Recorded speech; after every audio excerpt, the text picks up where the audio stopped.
эгерде совет бийлиги болбосо, коммунисттик партия болбосо, буларды басмачыларды жок болбосо, булар совет элин кырып таштамак эле деген көркөм фильм аркылуу алар душмандын образын жаратты дагы, ошол басмачыга бүт душмандын образын топтоду да. Анан кийин Мадамбек бир гана кыргыздарды эмес, орустар тоногондук үчүн дагы, орустарды тоногондук үчүн да, орустардын айыл кыштактарына кол салган басмачыларды дагы жазалаган.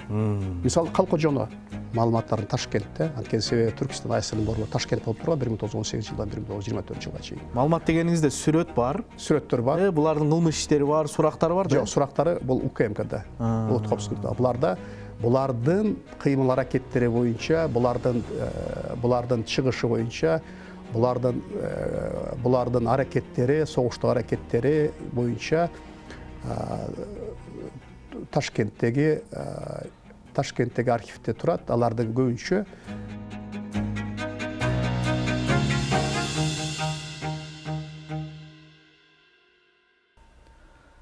кылымдын 20 жылдарында Борбор Азияда кулаш жайган басмачылык кыймыл тууралуу бүгүнкү күнгө чейин талаштуу пикирлер бар. Басмачылык кыймыл тууралуу архивде кандай маалыматтар бар? Бул кыймыл тууралуу чындыкты канчалык айта алдык? Архив маалыматтарды канчалык ачыкка чыгара алдык? Ушул суроолорду Куугунтук курмандыктары подкастында тарых илимдеринин кандидаты, Ош мамлекеттик университетинин доценти Талайбек Жаркынбаев менен талкуулайбыз. Саламатсыздарбы?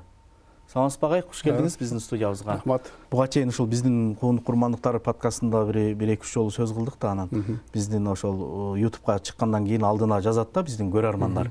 Эмне үчүн силер басмачы деп атап атасыңар? Ким басмачы деп мындай? Ушул термин биздин лексикабызга кантип кирип калды? Негизи ушул совет мезгилинде ушул терминди 70 жыл колдонуп жүрдүк да, тарыхта, тарыхый китептерде. Терминдин өзү жөнүндө айтып берели, анан темага кетели. Жакшы болот. Басмачылар дегендин этимологиялык мааниси бул тиги советтик мезгилде эле советтик тарыхчылар тарабынан эле бул такталган. Бул басмак түркий сөздөн алганда басып алуу, зорду көрсөтүү, зомбулук көрсөтүү деп ошо Поляков, ошол басмачылык кыймыл боюнча специалист Поляковдун, Чугуновдун китептеринде көрсөтүлгөн, ал уже такталган. Бул өзү терминдин аталышы риторикалык маселе, талаш тартыштуу маселе. Ал бүгүнкү күнү кайрадан кимди басып алгандыгы жөнүндө бүгүн коомчулук айтып атпайбы? Керек болсо алар өздөрү басып алган. Тиги советтик мезгилде болсо тиги басып алган, тиги басмачылар басып алган, тиги совет бийлигин басып алган, зорду көрсөткөн. Бүгүнкү күндө мына жаңы көз караш менен айтканда керек болсо алар өздөрү басып алган, өздөрү басмачы деп келип атпайбы? Бул өзү риторикалык маселе. Бирок андан дагы маанилүүсү, бул басмачы деген термин качан пайда болду? Анан кийин кимдер колдоно баштады? Ушул маселе өтө кызыктуу да.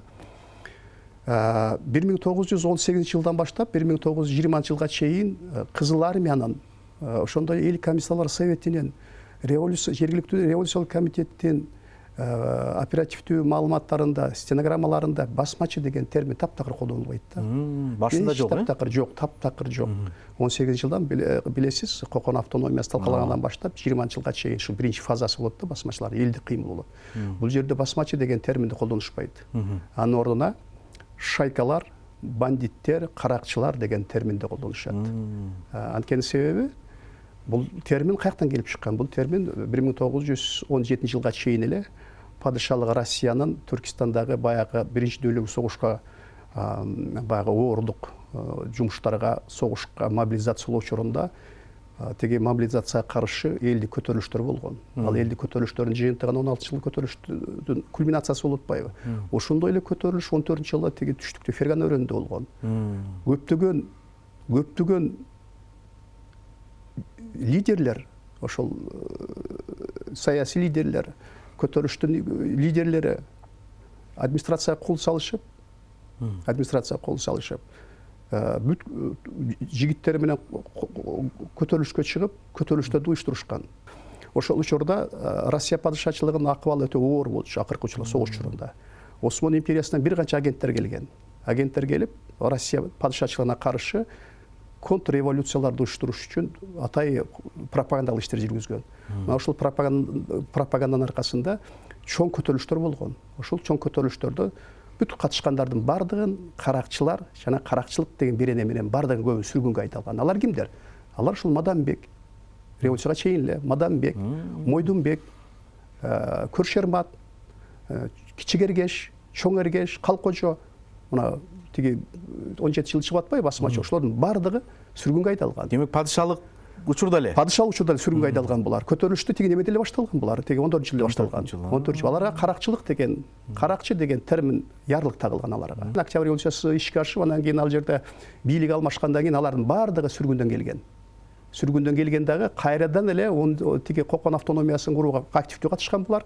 Уламалар тараптан, уламалар деп коет, уламалар тараптан актив коет. Андан кийин да тиги Кокон автономиясы талкалангандан кийин кайрадан элдик көтөрүлүш ачык мындай бир формага чыгып, элдик көтөрүлүш мурда латенттик жабык болуп келсе, 17-жылы, 18 жылы Кокон автономиясы талкаланышы менен ал ачык формага өткөн.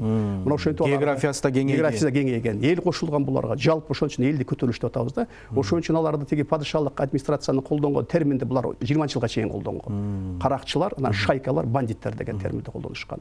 Андан кийин 18-жылы Михаил Васильевич Фрунзенин келишими менен 20-жылы келишими менен абал бир аз өзгөргөн. Андан кийин совет бийлигинин органы, саясий органы болгон Красная звезда, Советский Туркестан деген газеталарга ата бир идеологиялык обработка болсо керек, идеологиялык жактан иштеп чыгышканда анан кийин аларга анан кийин басмачы деген терминди киргизишти. Колдоно башташты. Демек экинчи этабында жана 20-жылдын орто ченинен кийин 20-жылдан экинчи фазасында, уже экинчи фаза деп коет, экинчи фазасында уже басмачылар деген термин ошол тиги совет бийлигинин саясий органдарында пайда болду, журналдарда пайда болду. Ошол боюнча эле бизде ошол терминди атап калдык. 70 жыл бою ошол басмачылар булар контрреволюциялык уюмдар, булар бандиттер, булар шайкалар деп бүт советтик тарыхнама ошентип биздин аң сезимибизге баягындай кыттай куюп отурду. Андан дагы эффективдүү методу бул болгону бир 10 чакты көркөм тасма тартылды. Эл эми тиги Поляковдун, Чугуновдун совет историографтардын китебин окуйт да, алардын аң сезимине булар басмачылар, булар бандиттер, бул антисоветтик кыймылдын өкүлдөрү, эгерде совет бийлиги болбосо, коммунисттик партия болбосо, буларды басмачыларды жок болбосо, булар совет элин кырып таштамак эле деген көркөм фильм аркылуу алар душмандын образын жаратты дагы, ошол басмачыга бүт душмандын образын топтоду да. 10 чакты кино, көркөм фильм ошоларды душмандын образы жаралды тиги совет элинде. Мен бүтүндөй бир муундар тарбияланып калды да. Ооба, аң сезимге куттай коюлган басмачы деген ярлык мына бүгүнкү күнгө чейин көпчүлүгүнүн жүрөгүндө сакталып, бүгүнкү күнгө чейин басмачылар жек көрүшөт. Мына коомдо бүгүнкү күндө бизде коомдо эки көз караш бар. Көпчүлүгү дагы деле алар бандиттер, алар дагы эле шайкалар, совет бийлигине каршы чыккан контрреволюционерлер, контртөңкөрүшчүлөр. Ал эми жаңы көз караш менен изилдегендер болсо, жок, булар эч кандай басмачы эмес, булар элдик боштондук көтөрүлүштүн башчылары, булар Түркистанды боштондукка чыгаруу кыймылынын башчылары, мекенди ойлогон, жерди ойлогон, мекенчилдер, патриоттор деген эки бизде бүгүнкү күндө Кыргызстанда ушундай эки көз караш бар. Коомчулукта да, академиялык чөйрөдө да ушундай эки көз караш бүгүнкү күндө жашап атат. Ушул суроого келерден алдын да, мына колумда сиздин жаңы эле жарык көрдү го, могу китебиңиз турат. Фергана өрөөнүндөгү басмачылык кыймылдын кыска тарыхы деген, бул бүтүндөй архив материалдарга таянып жазып турсуз. Ооба. Анан негизинен ушул басмачылык кыймылдар боюнча буга чейин да айтып келишти, биздин архив материалдардын көбү Өзбекстанда депчи. Ооба. Анан сиз Өзбекстанга ушу 90-жылдардан бери эле такай барып изилдеп жүрөт экенсиз. Сиз айтып аткан талашты жокко чыгарыштын бир эле жолу бар. Бул архивдик фактылар, далилдер. Анан аны кантип чечмелеп айтып бериш да. Ошо архивде басмачылык кыймылга тиешелүү кандай материалдарды таап алдыңыз? Да кандай материалдарды алса болот ушундан баштайт? Биринчиден бул маселени мындай карашыбыз керек да. Постсоветтик мамлекеттерде биринчиден кандай изилденип атат да. Андан кийин бизге бул Кыргызстандын окумуштууларына ким жем таштады, муну кайрадан изилдеш керек деп ким жем таштады башында 90-жылдардын аягында, ким жем таштады, кайра карап чыгалды деген мына ушул маселеден башташыбыз керек да. Мисалы бул тема Тажикстанда жабык тема. Анткени режимди билесиз ал жерде. Ал жабык тема. Түркменстанда жабык тема, бул тема жабык. Изилдөөгө тыюу салган. А Өзбекстанда болсо 80 кайра куруу саясаттан соң эле булар тарыхты тиги Өзбекстан тарыхын кайрадан карап чыгуу маселеси күн тартибине коюлуп, алар 90-жылы эле башталды да. Дароо эле ушул тема киришти. Өзбекстан Республикасынын биринчи президенти Ислам Каримов 1990 жылы апрель айында ал учурда союз таркай элек болчу. Өзбекстан СССРнин коммунистик партиясынын 27-чи курултайында ал мындай деген бир тарыхчыларга дем берди да духун көтөрдү. Биздин тарыхты жазган советтик тарыхчылардын концепциясы жарабайт. Алардын тарыхын, биздин тарыхыбызды бурмалап таштаган. Алар биздин тарыхчыларга тапшырма тез аранын ичинде Өзбекстан тарыхын жазып чыккыла.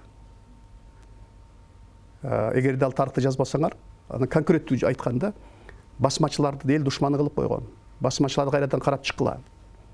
Репрессия болгондорду кайрадан карап чыккыла, кайра жазгыла. Эгерде жазбасаңар, биздин ата бабаларыбыз кечирбейт, бизди арбага кечирбейт дегендей мааниде бир мындай патриоттук мааниде тарыхчыларга дем берди да, багыт берип койду 90-жылы. Ошол 90-жылдан баштап анан кийин 93-жылы, 94-жылы, 95-жылы 3 кандидаттык диссертация корголду. Улуттук боштондук кыймыл. Карасаңыз 93-жылы. Мына экеминдүүлүктү эми алгандан кийин башталды. Мына мисалы Хидиятова, Раджапов, профессор Раджапов, докторлук диссертацияны аябай күчтүү специалист. Зияева, профессор Зияева. Агзам Худжаев, Кокон автономиясы боюнча зашта кылган. Курбанов, Норжигитова иш кылып бир 5-6 кандидаттык диссертациялар ушул 93-жылдан баштап 2000-жылга чейин улуттук боштондук кыймыл деп деген тиги ошондой өңүттө каралып ушундай баасын алды, тарыхый баасын. Андан кийин 95-жылы, 96-жылы Илимдер академиясында Өзбекстанда атайы басмачыларга арнап илимий чоң форум өткөрүлдү. Алар мындан кийин биз басмачылар кыймылы деген терминди алып таштап туруп, буларды истиклалчылар кыймылы деген, азаттык кыймылы деп атайбыз деп бардыгы ушундай чечимге келишип, мына ошондон баштап аларда чоң бир илимий концепция жаралды да. Илимий концепция жаралды. Алар 95-жылы эле башталды. Мына ушул өңүттө караганда биринчи жолу бизде Кыргызстанда ушулардын таасиринен болсо керек, ушулардын таасиринен болсо керек, биринчилерден болуп ушул концепциянын алкагында биринчилерден болуп Кыяз Сатарович Молдокасымов, Тынчтыкбек профессор Тынчтыкбек Чоротеген, ошондой эле Өмүр Бегалиев деген көзү өтүп кетти. Бегалиев деген ушулар массалык маалымат каражаттарында басмачыларды кайрадан изилдеп чыгышыбыз керек. Бул бандиттердин кыймылы эмес экен, бул элдик боштондук кыймыл экен дегендей маанидеги макалаларды байма-бай коомчулукка жарыялап турушту. Мына ошонун негизинде мен 2001-жылдан баштап Ташкентке каттай баштадым. Ташкентте бир 3 жыл иштедим. Ташкент ал учурда архивинде. Ал учурда Ташкенттин архиви ачык болчу. Биз үчүн азыр жаап таштады, азыр барууга кыйын. Мына 3 жарым жыл иштеп, аябай жакшы материалдарды алып келдим. Ошол материалдардын баардыгын 2003-жылы баардыгын материалдарын сборник кылып, заштан тиги кандидат диссертацияны коргоонун алдында сборник кылып чыгарып Илимдер академиясына бердим. Анан зашта тиги коргогондо дагы чоң жардам болду, ошону коргогондо дагы. Анда ал жердеги диссертациядагы тиги мазмуну, диссертациямдын тегизге менин тыянагым. Алар Өзбекстанда 1918-жылдан баштап 1932-жылга чейин улуттук боштондук кыймыл деп атаса, менин тыянагым боюнча ал жерде мен именно кыргыздардын басмачылык кыймылга катышуу процессин, ошолордун катышуунун бир феноменин өзүнчө бөлүп бердим да. Кыргыздардын максаты эмне эле ал жерде? Кыргыздар кандай формада катышты? Максаты эмне эле? Мына ушундай маселени ачып, тиги өзүмдүн тыянагымды тиги ошол Илимдер академиясына жактадым. 2009-жылы азыркы академик Аблай Асанканович Кыргызстан тарыхы деген китепке, жогорку окуу жайлардын арналган китеп. Ошол китепке гражданская война деген бөлүгү бар. Ошол жерге менин тыянагымды киргизди. Сиз боштондук кыймылы деп атай алдыңыз. Мен боштондук кыймыл деп атадым. Анткени себеби алар болсо Өзбекстандын тарыхчылары 1918-жылдан баштап 1932-жылга чейин аягына чейин улуттук боштондук кыймыл деп берип атат. Мен болсо 1918-жылдан баштап 1920-жылга чейин элдик боштондук кыймыл болгон толық қатысқан. Экинчи этап? Екінші фазасы 20 жылдан баштап 24 жылға чейин бұл кулоо мезгили. Анткени себеби басмачылар уже соғыштан чарчады. Совет бийлиги уже чыңала баштады. Керек болсо Михаил Васильевич Фрунзенин келиши менен толук басмачылардын атчандар отряддарын түзүп, басмачыларга каршы коюу тактикасын колдонуу менен бүтүндөй совет басмачылардын катарына согушуп аткан теги мужахедтердин бардыгын совет бийлигине өткөрүүгө аракет кылды. Бул экинчи фазасы да.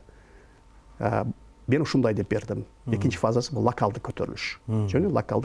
Падение. Ал эми тиги Өзбекстанда айтып атпайбы, 32 жылга чейин улуттук боштондук кыймыл деп. Экинчи этап бул, эки этап менен караган болот да. Экинчи этап бул таптакыр биринчи этап менен таптакыр немеси жок да, мааниси окшошпойт. Көтөргөн мүдөөсү да башка, максаты да башка. Таптакыр башка максаты да башка.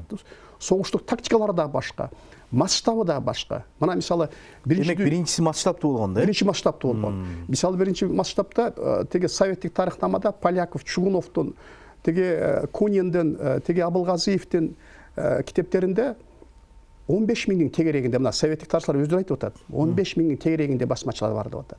Ар бирин көрсөткөн, ар бир сандарын көрсөткөн. Ал эми теге өзбекстандык тарыхчылар болсо, муну 50 миңге жеткирди. 50 миңге жеткирди. Артынан элчигенин колун айтып атат да, аскерин айтып атат. Ал эми Баймырза Хайт, профессор Хаймурга 70 миңге жеткирди.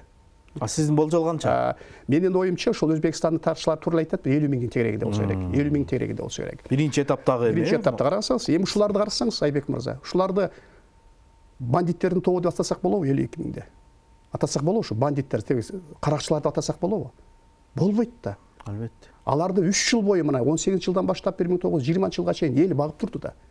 Эл багып турду. Аны акча каяктан келет? Аларда мүдөө болду. Көтөргөн туусу бар. Аларда көтөргөн туусу бар. Түркистан түркистандыктар үчүн. Түркистанды азатка чыгарыш керек. Түркистанга эркиндик. Биз өзүбүзчө мамлекет болобуз деген идея өтө күчтүү болгон.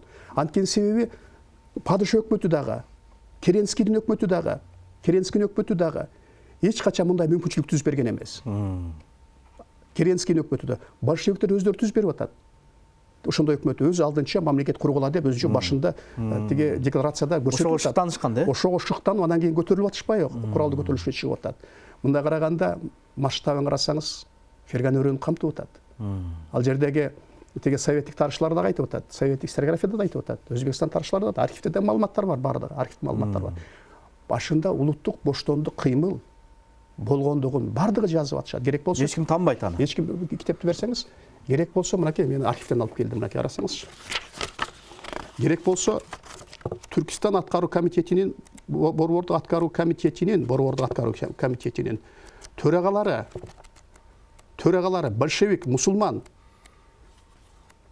азыр большевик мусулман Атабаев, Атабаев, Назир Туракулов, Хидралиев өздөрү түрк ЦИКтен, түрк АССР-ын 18 жылы түзүлгөн, 24 жылга чейин жашаган. Ошолордун төрагалары өздөрү айтып атат, мына китепте бар. Отчетунда, себеби Атабаев Түркистан комиссиясынын төрагасы болгон. Ал ошол басмачылыкты иликтеп 1922 жылы Ферганадагы партиялык пленумда отчетун берген.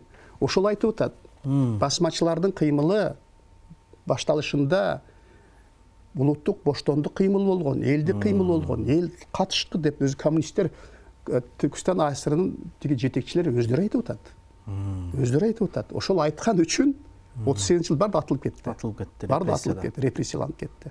Мына докладтарында ушул китепте бар. Назар Туракулов да айтып атат. Фергана өрөөнүндө 18 жылдан баштап 20 жылга чейин эч кандай коммунисттик партиянын большевиктердин саясат жүргөн эмес. Бийлик шура исламчылардын, улама исламчылардын, академисттердин колунда болгон. Эл да ошолордун таасиринде болгон. Эл да ошонун таасиринде болгон. Анткени элдин жашоо образы бул ислам болгон. Исламдан башка жашоо образды падышалык өкмөт дагы берген эмес. Алар эркиндикти кармаган, исламга алар тоскоолдук кылган эмес. Керенскийдин бийлиги дагы исламга тоскоолдук кылган эмес. Ошон үчүн алар эркин жашаган, исламдын жашоо образы, вакуфтар алардын жашоо турмушундагы алар социалдык маселесин шешип берет. Вакуфтардын ролу өтө чоң.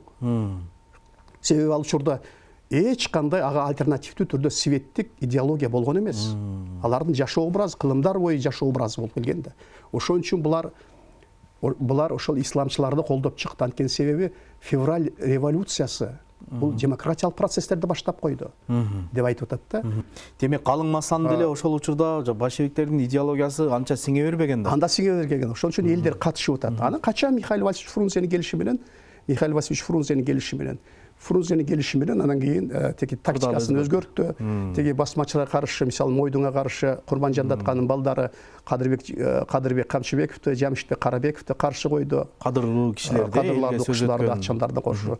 Кийин болсо теги 26-жылдарда болсо Кадырбек Орозбековду каршы койду. Теги али басмачыга мына ошентип кыргыздарды кыргыздарга, өзбектерди өзбек улутундагы өзбектерге каршы коюп туруп ушул тактика менен теги басмачылык кыймыл талкуулашты. Экинчи этап, бул биринчи этапты бүттүк. Биринчи этапты көрдүңүз масштабы. Ошо экинчи этапка бир суроо айтып коеюн ошондо болсо. Демек жанагы эл арасында менин чоң энем мисалы 1906-жылкы эле да ал басмачылык кыймыл учурунда өспүрүм кыз болсо керек. Ошол көп эскертчү экен. Мен көрүп калдым. Чоң энем 96-жылы өттү да. Бизди апам ушул бетиме сүйкөп, анан чачымды жайып чуркатып ийет эле, басмачылар келатат деп жүккө кошуп жийип коет эле дегендей окуяларды айтчу экен да. Эл корко баштаган учур кайсы этабында? Эл корко баштаган учур ушул экинчи этап. Экинчи этап. Советтик тарыхчылардагы баягы басмачылардын талап тоноосун ошолар ссылка жасаган да, экинчи этапка ссылка жасаган. Биринчи этапта андай талап тоноо болгон эмес. Талап тоногондорду, себеби басмачылардын кыймылынын ичинде ар кандай категориядагы адамдар болгон. Негизги уран, Түркистанды боштондукка чыгаруу, Түркистанды эркиндикке чыгаруу деген кыймылдын негизги ураны болсо, анын ичинде мекенчилер дагы болгон, патриоттор дагы болгон, анын ичинде анан кийин анын ичинде мошенниктер дагы болгон, уурлар дагы болгон, анын ичинде каракчылар дагы болгон, түрмөдөн чыккан каракчылар болгон, толтура кырдаалдан пайдаланып, ошо кырдаалдан пайдаланып, революцияда мародерлор, теги революция жасап атса, мародерлор магазин тонуп атты го. Ошондой биз деле баштан өткөрбөдүк. Андан кийин теги Мадамбек стратег, согуштук стратег, аябай тажрыйбалуу, андан кийин өтө полководец, мындай бир мекенчил киши болгон Мадамбек. Ошондой элди тоногон корбашчылардын бардыгын ордуна атып таштаган. Бул архив маалыматтарда бар, мынанда бар. Демек башында эреже бир мемлекеттик ишкен экен, күчтүү болгон. Тартип катуу болгон. Кимде ким ошол элди тоной турган болсо, себеби эл деле тоното турган бир мындай бир неме иштер жасаган эмес. Эл өзү колдоп берип атса, басмачылар 3 жыл багып атсалар, 3 жыл моралдык жактан, каржылык жактан жардам берип атса, неге тономогон эле? Бирок чыккан ичинде. Чыккан. Анан кийин Мадамбек бир гана кыргыздарды эмес, орустар тоногондук үчүн дагы, орустарды тоногондук үчүн дагы, орустардын айыл кыштактарына кол салган басмачыларды дагы жазалаган. Мисалы Калкожону өзү уйгур, а Мадамбекти көпчүлүгү кыпчак деп жүрөт. Көпчүлүгү кыргыз деп жүрөт. Бул түрк. Мен аны не Фергана түрктөрдөн экен да? Маргалаң түрктөрдөн. Маргалаң түрктөрдөн мен анда дагы ошо Фергана түрктөрүбүз деген эл жашайт эмеспи? Аны tiги көптө кыргыздар болсо кыргыз деп жазып жүрүшөт. Кыргыз эмес. Аны кыпчак деп жазып жүрүшөт көпчүлүк журналисттер. Кыпчак эмес, ал түрк. Анын тиги неберелери менен мен байланышым бар, байлашып эле сүйлөшүп эле жүрөбүз конференцияларда. Мадамбек Калкожону мисалы кандай жазалаган? Билесиңер да. Калкожону тиги адабияттарда жазып берет. Эшекке атка кой, эшекке тескери мингизип алып туруп жазалаган. Демек ошо тарыхый факт, Тарыхый факт. Тартип катуу болгон биринчи этапта. Талап тоноо болгон эмес биринчи этапта. Керек болсо өздөрү тоногон тиги дашнактар.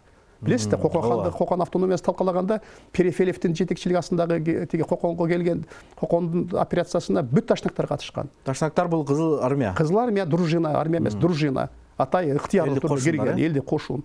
Тиги тонун жамынып алып, кызыл армиянын тонун жамынып алып туруп, тиги Коконду 3 күн өрттөгөн. Кандуу булон түшкөн. 10 миңден ашык, ал өзбектер жазып эле жүрөт, өзбек тарыхчылар. 10 миңден ашык кыргын болгон, 10 миңден ашык жергиликтүү калк кырылган. Анан тынч атабы, анан ошо кырып атса тынч атабы. Эл көрүп атат да, тиги кызыл армиянын ким экенин көрүп атат. Совет бийлиги ким экенин көрүп элек, Совет бийлигинин жемишин көрүп элек алар только эле кыргынды, террорду көрүп атат элдер. Бул башында да, орно элек, аны большевигим, меньшевигим, социал-демократыгым, эсеригим билген эмес, ал антирусских деген ушундай бир уран болгон. Антирусских деген уранын алдында Түркистанды эркиндикке чыгаруу мындай мүмкүнчүлүк болгон эмес. Мындай тарыхта болгон эмес. Мына бир шанс келип атат бизге. Мүмкүнчүлүк келип атат. Ушуну колдонуп калалы. Түркистанды өз эркиндикке алып чыгалы. Түркистанды өзүнчө мамлекет кылалы деген. Ушундай чакырыктар менен эл колдогон аны. Себеби аябай жабыркаган да падыша өкмөтүнө. Жакшы жактарын айттыңыз. 16 жылкы көтөрүлүштү көрдү. 16 көтөрүлүш бир эле биякта болгон жок да, бул жакта дагы болду да. Көтөрүлүштү болду. Аны салыктар кыйнап жиберди, запкысын аябай тартты да. Андан кийин мына эсер таркагандай да, падыша өкмөт таркаганда аябай сүйүнүштү. Башкаруу формасы, монархиялык башкаруу формасы өзгөрүп, республикага өтүп атышпайбы? Эгемендикке жетебиз, өз алдынча болобуз деген идея өтө күчтүү болгон. Ал идеяны көптөгөн мисалы тарыхчылар айтып жүрүшөт. Тиги Кокон автономиясынын талкаланышы менен башталды деп. Андай эмес. Демек жана 14-жылда айтып атсаңыз, 14 жылдан бери башталган. ар жактан 14 жылда башталган. Латенттик форма деп коет конфликтологияда. Латенттик формада 14-жылда 15-жылда башталган. Ал эми ачыкка чыгуусу латенттик мындай жашыруун көтөрүлүштөр. Жашыруу көтөрүлүштөр ошондо эле башталган. Ал эми мында ачыкка чыгуусу 1918-жыл февралда эмес. 1917-жылы апрелде эле башталган. Апрелде мусулмандардын биринчи курултайы өткөрүлүп, Шура Ислам партиясы түзүлүп, Шура Ислам партиясы бул жадиттердин кыймылынын партиясы да. Жадиттер булар исламды азыркы сөз менен айтканда модернизациялоочу кыймыл. Жаңыча көзгө светтик, жаңы билимди алып келип айкалыштырып, модернизациялоону талап тиги максат кылган уюмда. Ошолор биринчи жолу курултай уштуруп, Керенскийдин Түркистандагы өкмөтүнө биринчи жолу сунуш кылышты. Биз Түркистан федерал парламенттик башкаруунун формасында Россиянын федерациясында өзүнчө автономдуу республика болуп кирүүнү каалап атабыз деген маанеде тиги немеде эле башталган булар, апрелде эле башталган. Бул идеясы, Шура исламдын идеясы кадемисттерге жаккан жок. Кадемисттер бул уламчылар. Уламчылар деген бул модернизацияны каалабайт. Бул мурдагы Кокон хандыгын кайра калтыруучу консерваторлор. Консервативдүү көз караштай кишилер. Басмачылардын баары консерватор болгон. Динчилдер болгон. Экөө тең ушу келишпей атып, анан кийин 15 ноябрда учредительдик чогулушу болмок. Ошо учредительдик чогулушка жетпей калышты да булар. Булар ушу делегаттар жиберебиз деп эле бири-бири менен талашып тартышып отуруп эле большевиктердин кандай бийликке келип калганын билбей калышты да булар. Анан кийин большевиктер да сунуш кылып көрүштү. Түркистанды чогуу башкаралы деп 15-3 курултайында. Өздөрүнүн моделин сунушташты. Түркистанды чогуу башкаралы. Түркистан бул биздики. Сен 5% түзөсүңөр. Биз 95% түздүк. Мына өмүр бою падышага баш ийип келдик. Мына бизге мүмкүнчүлүк бергиле, биз деле башкаралы деген идеяны социал-демократтарга да айтты. Анан 15-жылы теге немеде ноябрда большевиктерге да сунуш кылды. Большевиктер эмне кылды? Большевиктер 15 ноябрда өздөрүнүн жумушчу солдаттар депутаттар советин уюштуруп туруп, болгону 15 эле адам түзгөн эл комиссарлар советин түздү. Эл комиссарлар советинде 8 орун большевиктерге, 7 орун меньшевиктерге тегеде. Солчул социал-демократтарга берди дагы. Край Муссоветтин мусулмандардын советине, мусулмандардын партияларына бир да орун берген жок да. Азыркыча айтканда шок болду да. Тиги немелерчи жергиликтүү апрелден бери келет да, тынбай өздөрү проекттерди сунуш кылып атат. Түркистанды кантип башкарыш керек деген. Андан кийин чыдабай, анан кийин 26 ноябрда Кокон автономиясы түзүп атышпайбы? Анан арты кандуу болгон менен. Анан акыры кандуу менен бүттү да. Анан кийин ошодо дагы шылдыңдап атпайбы Терки Колесов деген эл комиссарлар советинин төрагасы. Силерди киргизелдедик эле. Бирок бирөөңөрдө да бир большевик эмес экенсиңер. Баардыгыңар социал-демократтарды колдойт экенсиңер. Бириңерде киргизгенге акыбыз жок биздин деп шылдыңдап, бирин да киргизбей койду да. Анан кийин теги Ташкентте эмес саясат кайнап атат ал жерде. Анан кийин Кокондо булардын таасири күчтүү, Ферганада. Анан Ферганага келишип туруп, анан кийин Кокондо, анан кийин 4-курултай уюштуруп туруп, анан кийин Кокон автономиясы түзүп атышпайбы? Кокон автономиясында дагы ичинде дагы уламачылар менен жадиттер тынбай тиги бийлик талашып, каршыланышып отуруп, анан кийин тиги ноябрда түзүлдү Кокон автономиясы. Январь айында дагы ичинде төңкөрүш жасады. Өздөрүнүн ичинде өздөрү төңкөрүш жасады дагы. Мурда жадиттер Туран партиясында Тынышбаев эле, кийин Чокоевди алып келишти. Анан Чокоевда жакпай калыш, анан акырынан кийин Кичи Кергеш өзү басып алды бийликти. Кичи Кергеш деген бул уламалар. Баягы консервативдер, баягы биз эч кандай Россия кошулбайбыз, эч кандай федерация дегенди биз билбейбиз, биз Кокон хандыгын кайра калыбына келтиребиз деген кичигерге өттү. Мына ушул ошондо анан кийин большевиктер анан кийин кичигергеш келгенде анан кийин кичигергеш келгенден кийин анан уламаларга таптакыр жакпайт эле большевиктерчи. Жадиттер менен сүйлөшүп болот эле. Жадиттер менен. Алар прогрессивдүү күчтөр. Прогрессивдүү күчтөр. Ал уже уламалар келгенден кийин, теги консерваторлор келгенден кийин буларды кандай жол менен болсо да талкылап жок кылыш керек деген чечимге келиштирип, анан кийин Перефилевдин аскерин алып келип талкылап атпайбы. Анан кийин анан өрт алып анан Фергана өрөөнү. Себеби эл даяр турат да. Элди даярдап койду, теги апрелден бери элди даярдап койду да. Анан кийин жалпы элди кыймыл болуп чыгып кетип атат. Саясий акыбал кандай болгонун, саясий оюндар кандай болгонун аябай жакшы түшүндүрүп бердиңиз да. Анан жанагы экинчи этабындагы элге жек көрүмдүү болуп калган талап таноолорду да айтып берсеңиз, ошо архивде эмне материалдар бар экен? Элге экинчи этабындагы биз эми тарыхчылардын көпчүлүгү, анан кийин айрым журналисттер, айрым баягы ошо басмачылык кыймылга кызыккандардын бир дилетанттык көз караштары бар да, баары бир казанга салып алып кайнатып берет да, басмачылар тиги теме болгон, боштондук кыймылдын тиги баатырлары болгон, буларды баатыр дешибиз керек, анан кийин улуттун каймагы дешибиз керек деп андай эмес. Биринчи этабы эмишерден бөлүнүп, биринчи этабы, экинчи этабы деп эмнеге бөлөбүз? Экинчи этап, биринчи этап бөлгөн себеби уже саясий кырдаал өзгөрүп атат. Басмачылардын талаптары да өзгөрүп атат. Бирок советтик коомдун көз карашы да өзгөрүп атат. Коомдун көз карашы да өзгөрүп атат. Анткени себеби 1924-жылдан баштап Түркистанда азчылык түзгөн мамлекеттердин баардыгы улуттук статусун алып атышат. 1924-жылы теги неме алып атат, Кыргызстан алып атат, Өзбекстан алып атат. Уже басмачыларды Түркистанды боштондукка чыгаруу деген кыймылдын актуалдуулугу жоголду да. Ураны да жарабай калды. Уран да жарабай калды уже. Уран да жарабай калды.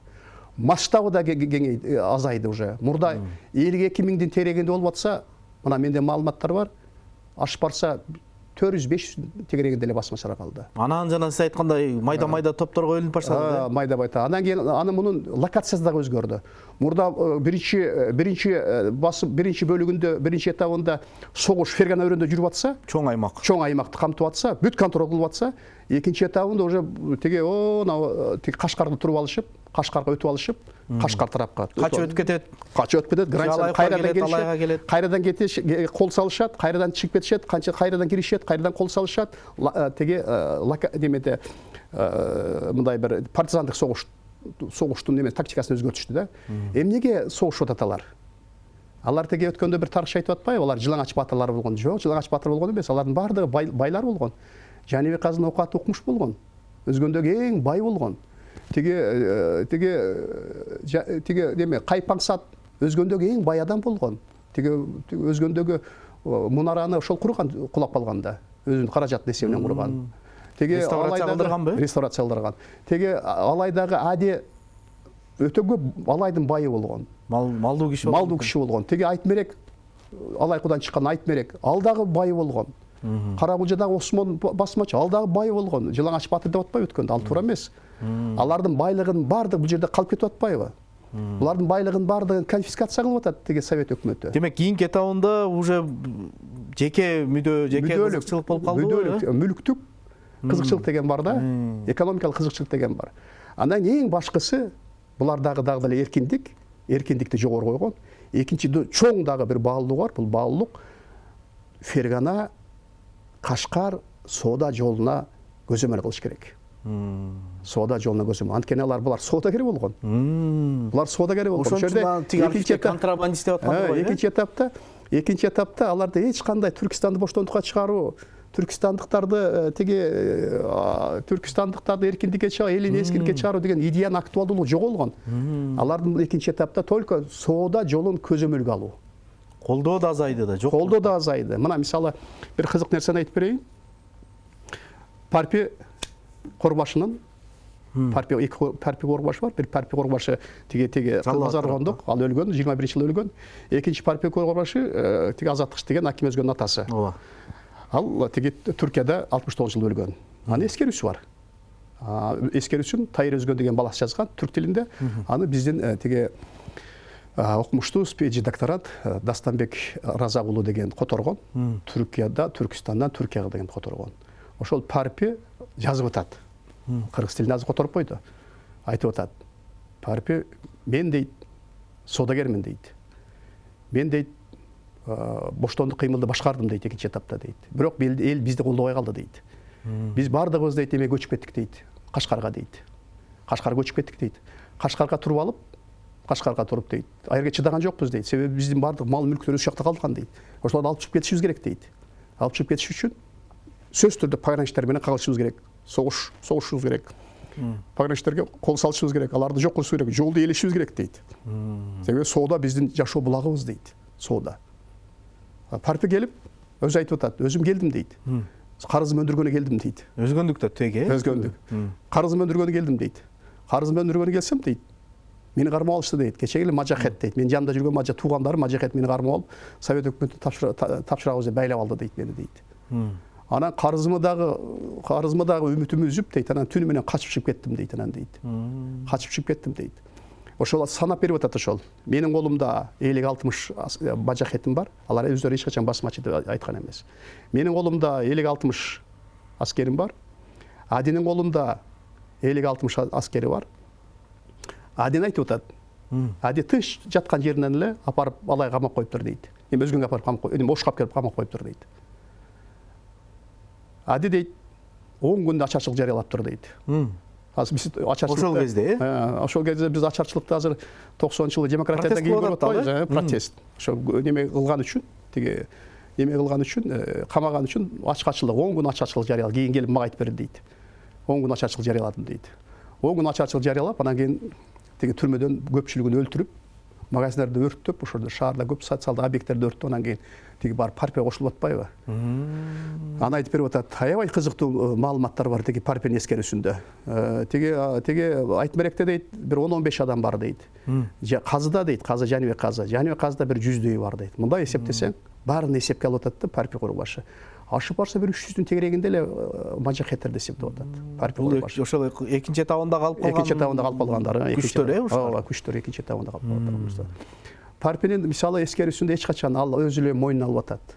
Биринчи этаптагы баягы мурда биринчи согуш деп коеталар.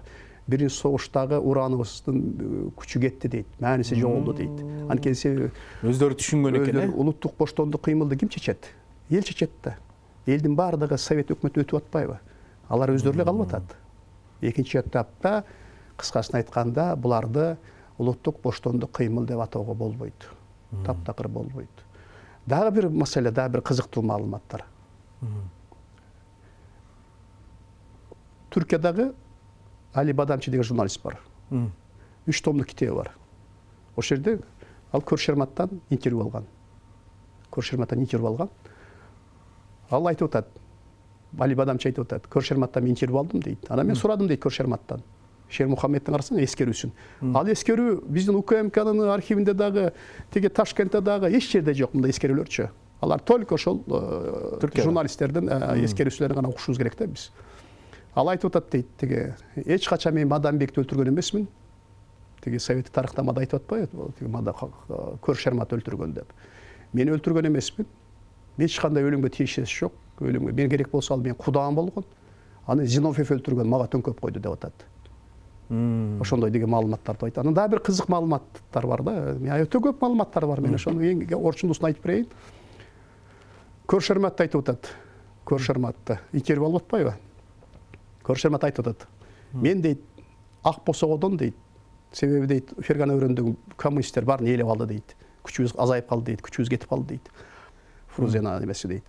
Анан ошон үчүн биз тоого сүрүлдүк дейт. Тоодогу биздин таянычыбыз тоолук басмачылар дейт, тоолук кыргыздар дейт. Жаныбек Казыга жолуктум дейт. Анан кайра келе айтып анан Мойдунга жолуктум дейт. Мойдундун үйүнө келсем дейт, Мойдунбек эми ноокаттык найман. Мойдун үйүнө келсем, Мойдун жок экен дейт. Бирок кагыран күйгүмдө келдим дейт, бирок таанылык кийинип алдым дейт. Көршермат айтып атат. Көршермат деген бул Мадамбектен кийин лашкар башы, бүт тиги басмачылардын башчысы. Келсем дейт, немени Мойдунбектин апасы Курбан Датка деп, Курбан Датка бир атчан бирөө менен урушуп атыптыр дейт, атчан адам менен урушуп атыптыр дейт. Анан секин басып барып уктум дейт. Уксам мындай деп атат дейт. Тиги атчанды тааныдым дейт. Атчан бул коммунист Таракулов экен дейт. Коммунист Таракулов бул түрк ЦИКтин Түркістан Борборалықтар комитетінің төрағасы да. Как раз сол дебелі Мойдынбекті қармағаны барған да. Мойдынбекті қармағаны барған. Мінеке. Бала, мінеке. Төрәқұлов Нәзір. Бакшы. Ушыл кіші екен дейді. Ал не де отады дейді? Ал мұндай де отады дейді. Мойдынға айтқанын қайтсын. Біз аға билік береміз. Жақында қырғыз өзінше мемлекет болады. Ошол қырғыз мемлекеттің басшылығына біз Мойдынды қоямыз. Коммунистерге өтсін, бізге жардам берсін. Емнеге өзбектерді қолдап отырсыңарса, өзбек басмашыларын қолдап отырсыңар. Өзбек басмашылар жақында жоқ болады. Сөйлеп отырды дейді. Андан кейін құрбы деген нем айтты дейді. Мойдынбектің апасы айтты дейді. Капырсыңар сілер. Біз өзбек менен қырғыз бір туғанбыз. Кеткіле, біз жақында Түркістан мемлекетін құрамыз. 21 жылы, 21 жылы айтылады. 21 жылы себебі қармалған, Мойдын қармаларын алдында да. Деп айдап жіберді атшанды дейді. Анан кейін дейді, мен дейді, қарап отырсам Мойдынбек келді дейді. Ана Мойдынбек менен анан кейін қырғыз да. Мойдынбек менен анан кейін апасының сөздерін айттым дейді. Апаңыз сізге қарағанда патриот екен. Сізге қарағанда духы чоң екен. Деп апасын маған жағып қалды дейді. Мойдынбектің апасы маған жағып қалды. Жағып қалып тұрып дейді. Жағып қалды дағы дейді. Анан дейді. Қызын сұрадым дейді. Менің енем бар, Нұрмұхаммедбек, алда чоң басмачыда. Нұрмұхаммедбекке менің қызыңды берген деп тұр. Құда түшіп, соғыс малында құда түшіп, Мойдынбектің қызын алып кеттім дейді. Құда болдым дейді. Андан кейін қазір теге 69 жылы Шер Мұхаммед Аданада өліп атады. Ал эми Нұрмұхаммед болса, ал 76 жылы өліп атады. Демек Түркияда жүргенде алып қойған маяк екен да бұл, е? Түркияда алып жүрген маяк. Демек Нұрмұхаммедбек менен Мойдынбек екеуі құда болып атады. Шер Мұхаммедбек менен Мойдынбек құда болып атады. Енесін алып беріп атады. Бүгін күні анын енелері, анын теге Нұрмұхаммедбектің неврелері бүгін Америкада Нью-Джерси штатында жашашады бүгін күні. Демек тарихи бұлақта шундайлар бар да, бұны құда болғандығын, анын балдары азырқы біздің Мойдынды теге бандит, қарақшы деп жүрген Мойдындың апасы шундай сөздерді айтып атады. Демек апасы шөнті айтып атқаннан кейін Мойдынбекте дағы ошондой идеялар болгон да. Түркистанды боштондукка чыгарыш керек деген идея болгон да. Күбөлөрдүн көзү менен дагы кызыктуу да. Фрагменттерин толуктай айталарчы. Жанагы айтып кетпедимби? Тигили Түркмөнстанда Жунайт хан, анан Тажикстанда тигили Ибраимбек дегенде Ферганада Мадамбек болот атпайбы? Мадамбек. Эми архивтерди казып изилдеп жүрөсүз. Ушул кыргыздардын ролун айтып бериңиз. Жакшы суроо болду. Биринчи баскычында. Биринчи баскычында кыргыздардын катышуусу мындай кызыктуу да. Мен мындай бир маселеге көңүл бурдум да, ошол кокондогу саясий процесстерге кыргыздар катыштыбы экен деп. Жалпы кыргыздар ушул саясий процесстерге катыштыбы? Теги 18-17, 18 жылда саясий процесске катыштыбы деп кызык көрдүм да. 3-чү курултайына сентябрда 17 жылы сентябрда Койбагаров деген Жетисуудан жадид өкүлү барып катышыптыр. Кыргыз муну Аида Кубатова Илимдер академиясында иштейт. Ошол өзүнүн жадид кыймылдар боюнча Кыргызстанда жадид кыймылдар боюнча китеби чыккан. Ошол жазып чыкты. Мен архивден алып чыктым. Мусулмандардын 4-чү курултайына Кокон автономиясынын түзүлүшүнө Оштон Алымбек Татканын небереси Жамшитбек Карабеков барып катышыптыр. Алда орус тилин мыкты билген, өз доорунун билимдүү кишиси болгон да. Жамшитбек Карабековду Ювачев деген немеси теге орус падышачылык учурунда ал жазган 1902 жылдары теге немеге келди деп, Мадыга келди, немеден келди деп, Казандан келди деп. Орус Тузем мектебинде окуган, орус тилин мыкты билген, Казанда окуп келген. Келери менен эле Ош уездинде билим берүү башкармалыгын башкарган. Ферган өрөндөгү кадыр барктуу, абройлуу кишилерден болгон. Аны Кокон хандыгына алар чакырып атат. Демек ошол киши катышып атат деген. Катышып атат, бул киши катышып атат.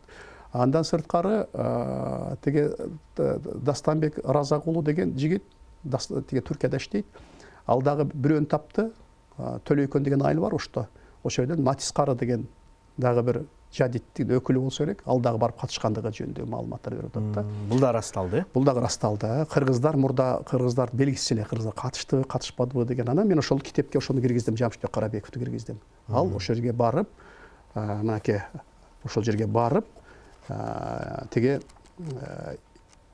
өкмөттүн курамына кирип атат Жамшитбек Карабеков. Эми бул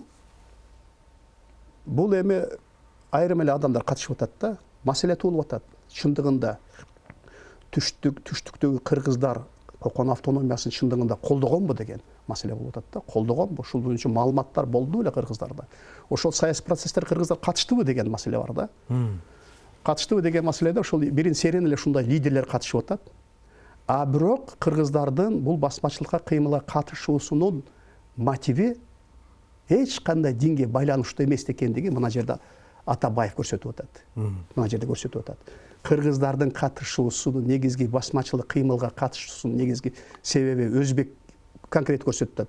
Өзбек элдеринин чыгуусунун себеби Кокон хандыгын кайрана калыбына келтириш керек эле. Кокон хандыгы талкалангандан кийин алар көтөрүлүп чыгып атат, аларда почва даяр эле. А кыргыздардыкы болсо бул окуяга катыштыгы эч кандай исламга байланыштуу эмес, кыргыздардын катышуусу жер маселесине байлап атат. Себеби 16 жылга көтөрүлүштү жер маселеси болуп атпайбы? Ошол эле 16-чы, 17-чи, 15-чи жылдардагы түштүктөгү кыргыздардын жерлерине, кыпчактардын жерлерине, түрктөрдүн жерлери, көчмөн жерлер, көчмөн элдердин жерлеринин көпчүлүгүн орус кыштактары пайда болгон. Переселенский комиссия именно кыргыздар тиги тоого көчкөн маалда бүт кыргыздын жерлерин шайлоо кеткенде кыштоо Куршапта, Өзгөндө, Көк Ар төрөндө, Аксы районунда, Аксыда ушул суулуу жакшы жерлердин бардыгын кыргыздарды бияктан сүрүп чыгарып орус кыштактарын курганда.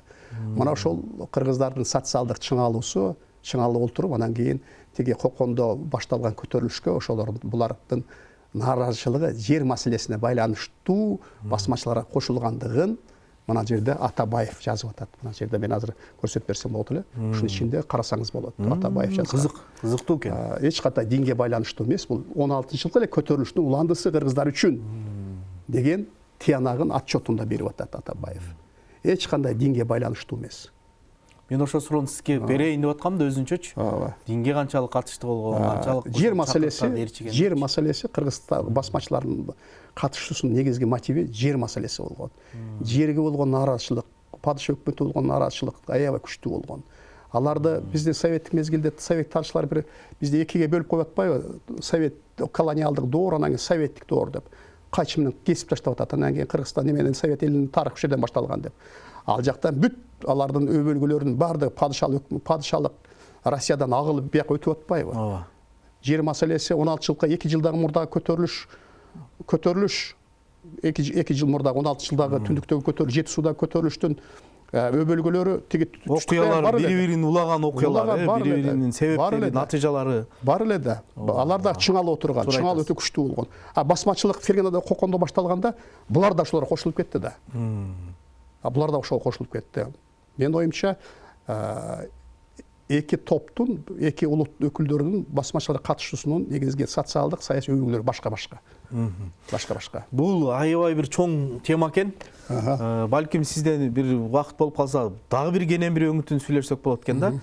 Азыр ушул архивдеги материалдар боюнча көп айтпай калдыңыз окшойт. Ташкентте биринчиден архивде материалдар. Биринчиден чындыгында биринчи этап боюнча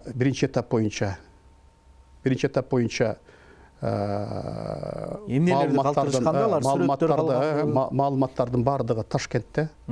Маалыматтардын Ташкентте. Анткени себеби Түркистан АСРнын борбору Ташкент болуп турган 1918 жылдан 1924 жылга чейин. Маалымат дегениңизде сүрөт бар. Сүрөттөр бар. Булардын кылмыш иштери бар, сурактары бар да? Жок, сурактары бул УКМКда. Буларда булардын кыймыл аракеттери боюнча, булардын чыгышы боюнча, булардын аракеттери, согуштук аракеттери боюнча Ташкенттеги архивде турат. Алардын көбүнчө партиялык кызматкерлердин отчетторунда. Кызыл армиянын командирлеринин баягындай оперативдүү маалыматтары ошолор бар, стенограммалар. Мынакей карасаңыз, анын ичинде бардыгы бар, стенограммалар. Ошол отчет берип атышат алар. Партиялык чогулуштарда отчет берип атышат. Ошондой эле комиссия иштеген да, басмачылар боюнча. Комиссияны ошо Атабаев жетектеген. Ошол комиссияда бүт иликтеген Фергана өрөөнүндөгү басмачылардын чыгышынын негизги себептерин иликтеген. Ким күнөөлүү? Күнөөнү ошондо. Ошол комиссиянын корутундулары да бар. Бардыгы бар ушунун ичинде, ушунун баардыгы ичинде бар. Күнөөнү ошондо бүт бардыгын теги эл комиссарлар советине оодарган. Эл комиссарлар совети шалакыл кылган. Биринчиден дашнактарды теги алып келип туруп, теги кызыл армия алып келип тартып туруп, канга бөлөдү Фергананы. Күнөөлүү өздөрү, күнөөнү ушул эгерде алар ушундай кылбаганда, дашнакты алып келбегенде согуш болбойт эле. Фергана өрөөнүндөгү эч кандай большевиктер жок, солчу эселер ээлеп алган. Алар басмачылар согушуп атканда, согуш мезгилинде бүт айыл кыштактарды өрттөп отурган кызыл армия, анткени себеби кошулуп кетпесин деп. Себеби тынбай кошулуп турган да. Кырып отурган. Комиссиянын корутундусунда ошол көрсөтүлөт. Ошон үчүн элдик боштондук кыймыл болуп чыгып атат. Эмне үчүн элдик боштондук кыймыл дегенге жооп беришкен булар. Эл кошулуп атат деп. Ушул айткан үчүн Төрөкулов дагы Атабаев дагы ушул айткан үчүн, комиссиянын корутундусун чыгарганы үчүн 30 жыл атылган. Мен сизди угуп отуруп, изилдөөлөр жетиштүү эмес экен деп калдым да. Сиз өзүңүз кантип ойлойсуз? Басмачылык кыймыл жөнүндө изилдөө аябай кызыктуу нерселерди айтып бердиңиз. Бул маселе боюнча Өзбекстанда 15тен ашык илимдик кандидаттык диссертациялар корголду. Ичинде докторлук диссертация бар. Ичинде кандидат диссертациялары бар. Бизде болгону 3 эле кандидат диссертация корголду. Мына изилдөөнүн деңгээлин ушу менен аныктасак болот да, параметр ушулда. Түшүнүктүү болот деңиз. Мен биринчи этап боюнча, ал эми экинчи этап боюнча кулактарга каршы, кулакка тартуу, анан кийин коллективизацияга каршы локалдык кыймылдар боюнча теги Ош мамлекеттик университетинин доценти Бөтөнөев Жолдошбек изилдеген, диссертация жактаган, жаңы көз карашта. Экинчиси теги Алтымышева Зухра деген Манас Түрк университетинде, ал дагы коллективизация боюнча экинчи этап менен. 3 этап менен, ушул 3 кандидат диссертация менен буларга баа берүү жетишсиз. Жетишсиз албетте. Биринчи этаптын өзүн жетишсиз. Аябай көп жагдайлар бар турбайбы? Карасаңыз, архив деги дагы маалыматтар толтура. Кыргыз эми бул жерде биз бөлүп карашыбыз керек. Теги өзбектеги окумуштуулар алар өздөрүнүн катышуусун, өзбектердин катышуусун көрсөтүп берди. Алар Кокон автономиясын өзбек элинин мамлекеттүүлүгүнүн пайдубалы катары берип атат. Пайдубалы катары берип атат. Биз ушул жерде бөлүп кетишибиз керек. Мен азыр айтып атпаймынбы? Кыргыздардын ал мамлекеттүүлүгүнүн пайдубалына катышкан эмес кыргыздар. Кыргыздардын катышуусу башка, жер маселеси. Мына ушуну изилдешибиз керек. Архив ошакта. Экинчи архив УКМКнын архивинде, следственный иштердин бардыгы биздин эле УКМК? Биздин эле Улуттук коомсуздук комитетинин архивинде турат. Эми жана мыйзам кабыл алынып калбадыбы, балким жол ачылып калса? Жол ачылып калса керек, себеби 10 жыл башкарган азыр Атабейит мемориалдык комплексинин директору Болот Абдрахманов агай менен сүйлөшкөндө, ал жерде басмачылардын кыймылы боюнча маалыматтар өтө көп дейт. Мына кечээ өзүңүз күбө болдуңуз. Кечээ Болот Абдрахмановдон кийин архивди жетектеген теги эже дагы айтты, маалыматтар өтө көп деп. Мына ушул жакта алып чыгыш керек.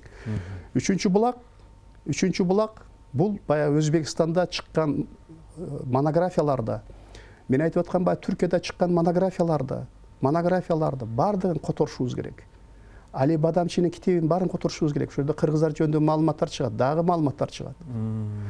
Баймырза Хайттын китебин которушубуз керек. Туура. Валидинин китебин которулбай турат ушулардын баардыгы. Ошолорду которулса, ушулардын ичинен дагы маалыматтар чыгат. Бул 3 болду. 4-чү булак бул эл оозундагы легендалар. Эл оозундагы легендаларды мына азыркы тажрыйбалуу журналисттер аябай пайдаланышып, публистикалык жанрда, көркөм жанрда аябай сонун макалалар жазып атат.